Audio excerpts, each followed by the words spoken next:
Our bet is mostly on mass in Cotai, yes. We're in a beautiful resort here at MGM Macau.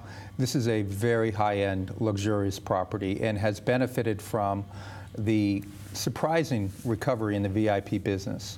Our business model is not predicated on the VIP business. Our business model is predicated on growing the mass market business, which we will do in Cotai.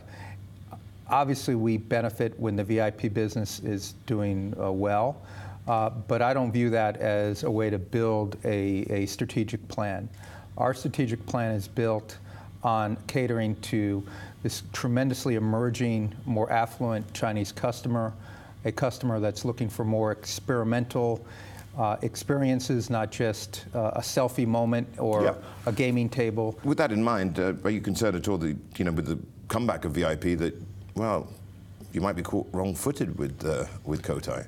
I think that we certainly were surprised about the recovery of the VIP business when it did come back this year. We have not benefited as much as our competitors have because we do not have a Cotai product. MGM Cotai, though, is not open. You say when it opens. Now, the thing is, it's been delayed so many times. I think it's over a year late now, isn't it? Now, the thing is about that, when are you going to open, and are you confident you're going to open? Yes. I mean, you're going to open, but I think the fourth quarter is what the recent... Is it penciled in or is it inked in? It's inked in for the fourth quarter. The date is penciled in, and we haven't announced the date yet. Look, we wish December we were 31st? Open. No, before that, I promise that.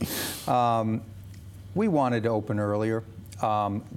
This is a challenging project. We have... Yeah, why was it delayed, though, James? Mostly the technology. So we're building a theater with a 900, imagine this, a 900 square meter LED screen. That's the largest indoor screen in the world. We have a theater that has more technology in it, more innovative, more flexible than any other theater that we've ever done, and certainly anyone has done before. If we were going to build another resort, we'd be open today. If we're going to build a resort with hotel rooms and a few restaurants, but we're very adamant, particularly because we're not an early entrant to the Cotai, we're a later entrant.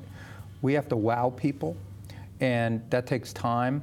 And when you're bleeding edge on some technologies or bruising edge on other, it took more time and more money, but at the end of the day, I think it's right. James, I want to ask you to really stick your neck out. When will gaming and non-gaming revenue in Macau make the same money for you? I would bet that within 10 years, our non-gaming revenue will be greater than our gaming revenue. We'll hold you to that, James. Thank you. Let's move on to elsewhere in Asia. Okay. Where else are you looking? For instance, Japan. Yes. They've got a proposal out there at the moment, and I think you're interested in and have said that you would build.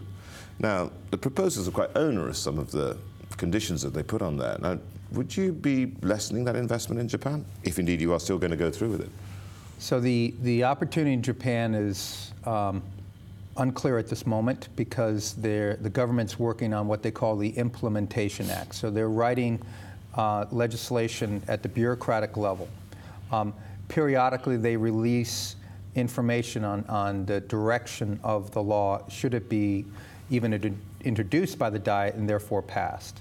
The way it currently looks is that they're going to limit, if they pass the Implementation Act, integrated resorts in a handful of places, 2 or 3 initially at the most.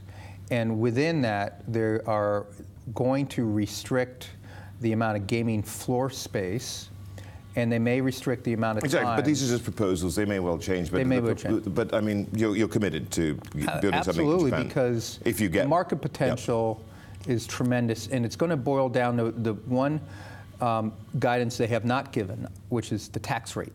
So we've learned a lot of this, but if they adopt a Singapore-like model, which is one of the models that I think the world does admire, with other constraints, you're going to see a very competitive bidding for Japan.